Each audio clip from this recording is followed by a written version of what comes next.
தேங்கியுள்ள மழை நீரினை அகற்றாமல் சாலை திட்டப் பணிகளை மேற்கொண்டு வரும் உத்திரமேரூர் நெடுஞ்சாலை துறையினர்.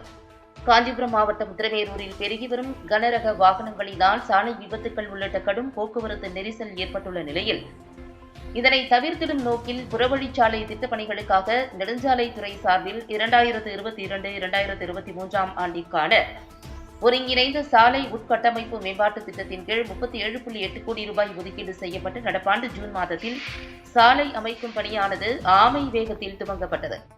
மந்தகதியில் நடைபெற்று வந்த புறவழிச்சாலை திட்டப்பணி தற்போது வடகிழக்கு பருவமழை உள்ளிட்ட பேரிடர் மழைக்காலம் என்பதால் உத்திரமேரூர் ஏரியின் அருகே நடைபெற்று வரும் சாலை பணிகளில் தேங்கியுள்ள மழை நீரில் கான்கிரீட் கம்பிகள் அமைக்கும் பணிகள் நடைபெற்று வருகின்றன. தேங்கியுள்ள மழை நீரினை அகற்றப்படாமல் இரும்பு கம்பிகள் மூலம் கட்டுமான பணிகள் நடைபெற்று வருகிறது.